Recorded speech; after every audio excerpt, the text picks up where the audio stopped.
श्रीनगर गांव में एक रिक्शे वाला भीमा अपनी बीवी बेला के साथ एक छोटी सी झोपड़ी में रहते थे। रिक्शा चलाकर जो भी कमाई होती थी उसी से घर चलाते थे। रिक्शे वाले की बीवी बहुत लालची और अकड़ू थी, बस सजने संवरने में ही लगी रहती थी। भीमा को देर रात तक रिक्शा चलाने को बोलती थी।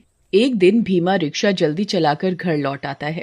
अरे भगवान, कहाँ हो? जरा पानी तो पिलाना। अजी पानी बाद में पीना, पहले जो आज कमाया है वो सारा मेरे हाथ में रखो। भीमा वहाँ बिछी खाट पर बैठ जाता है और सारे पैसे अपनी बीवी के हाथ में देता है। ये लो भगवान, आज की कमाई। आज बस इतना ही, बाकी पैसे तुमने छुपा तो नहीं लिए? वो आज मैं जल्दी घर आ गया ना, तो ज्यादा नहीं कमा पाया। बेला गुस्से से भीमा को देखती है। अच्छा ठीक है, कल जल्दी जाना और देर से आना और ज्यादा पैसे भी कमा कर आना। रात हो जाती है, दोनों सो जाते हैं और सुबह जल्दी उठकर अपना रिक्शा लेकर भीमा चला जाता है। जब बेला की सुबह आंख खुलती है तो उसका पति उसे सोया हुआ नहीं दिखता।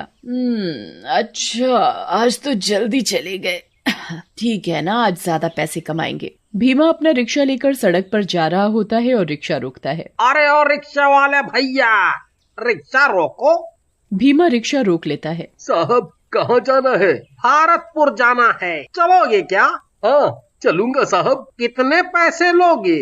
20 रुपए साहब। 20 रुपए? नहीं नहीं, मैं तुम्हें 10 रुपए दूंगा। चलना है तो चलो।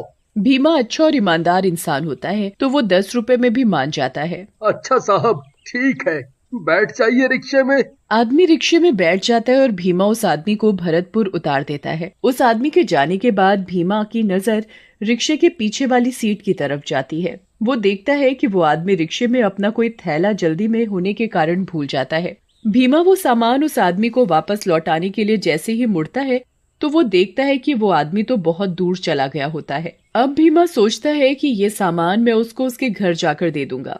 सुबह से रात हो जाती है, रात के 11 बज जाते हैं। भीमा अब घर जाने की सोचता है। अब मुझे घर चलना चाहिए, बहुत देर हो गई है। आज भी कुछ ज्यादा पैसे हाथ नहीं आए। बेला फिर कुछ खरी खोटी सुनाएगी। भीमा उदास मन से घर चल पड़ता है। घर पहुंचकर रोज की तरह सारे पैसे अपनी बीवी को दे देता है। अरे मेरी किस्मत फूट गई थी, मेरे माँ बाप ने ऐसे आदमी से शादी कर दी। एक तो गरीब है, ऊपर से इसकी ईमानदारी। हे भगवान, ये ईमानदारी मुझे एक दिन भिखारन बनाकर छोड़ेगी। आसपास गांव वाले सभी उसके घर के पास खड़े होकर सब सुन रहे होते हैं। गांव वाले आपस में बातें कर रहे होते हैं। अरे भाई, इनका तो ये रोज रोज का लड़ाई झगड़ा हो गया है। हाँ भाई, ये भीमा तो सीधा साधा है, इसकी बीवी के आगे नहीं चलती। भाई, भीम की तो किस्मत ही फूट गई है।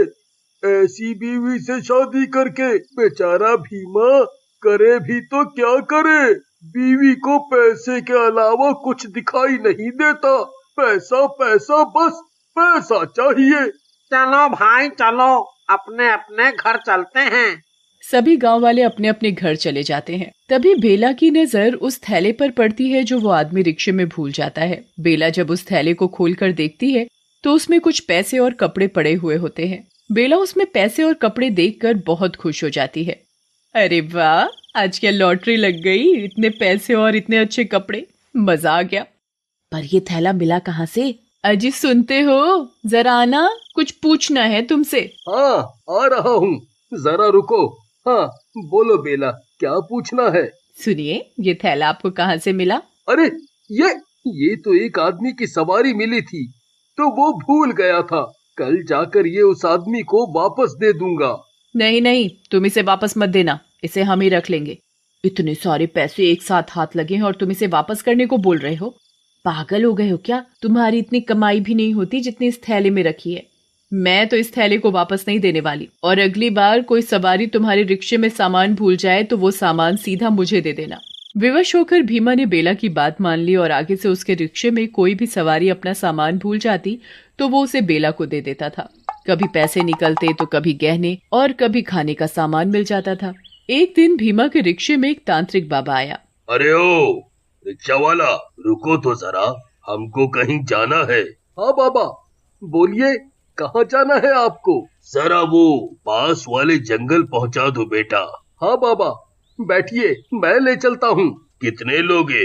30 रुपए। चलो ठीक है, दे देंगे 30 रुपए। बाबा भीमा के रिक्शे में बैठ जाता है और भीमा उस बाबा को जंगल तक पहुंचा देता है। बाबा भीमा को पैसे देकर चला जाता है, पर वो अपनी एक डिब्बी रिक्शे में ही भूल जाता है। उस डिब्बी पर भीमा की नजर पड़ जाती है और वो ये सोचता है कि शायद उसमें कोई अंगूठी होगी।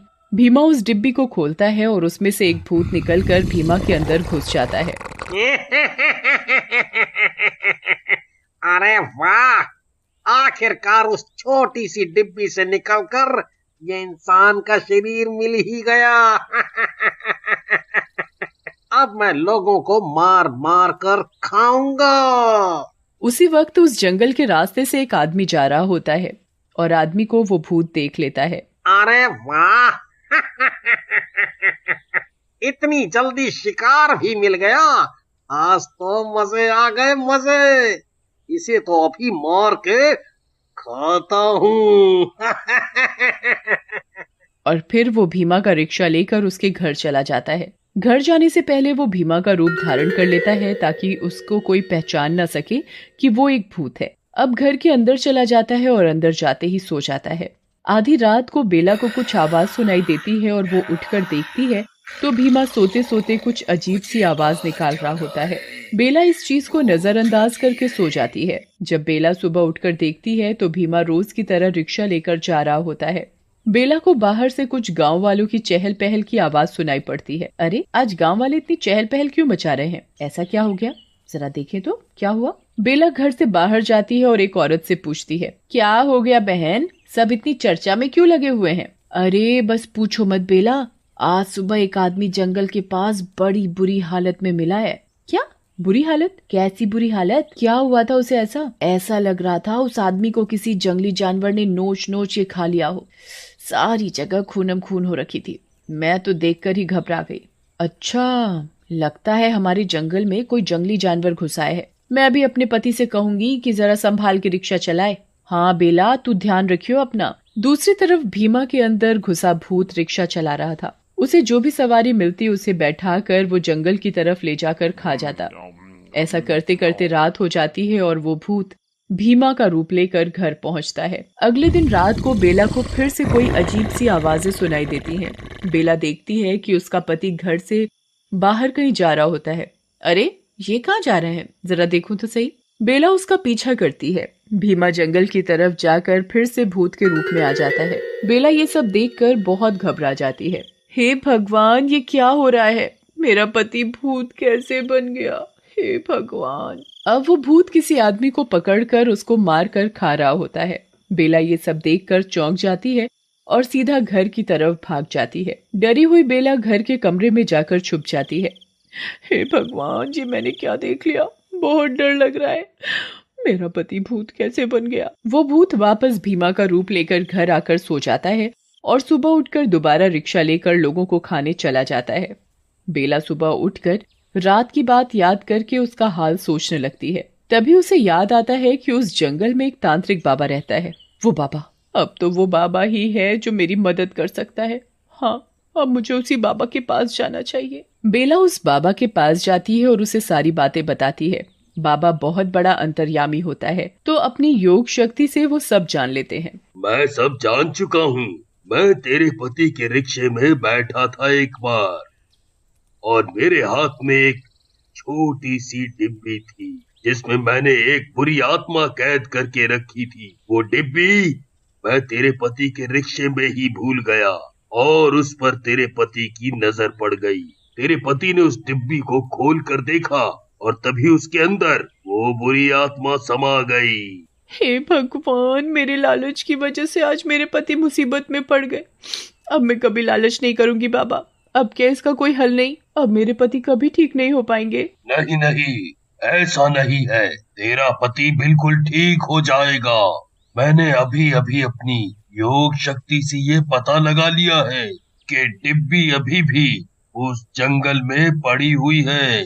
मैं अभी उसे लेकर आता हूँ। बाबा जंगल से उस डिब्बी को लेकर आते हैं और बेला के साथ उसके घर जाता है और कुछ मंत्र पढ़कर उस भूत को अपने वश में कर लेता है। फिर बाबा उस भूत को भीमा के शरीर से निकालकर अपनी डिब्बी में दोबारा बंद कर लेता है और भीमा वापस अपना रिक्शा लेकर घर लौट आता है। शुक्र है भगवान का कि तुम सही सलामत घर आ गए। आज के बाद मैं कभी लालच नहीं करूंगी।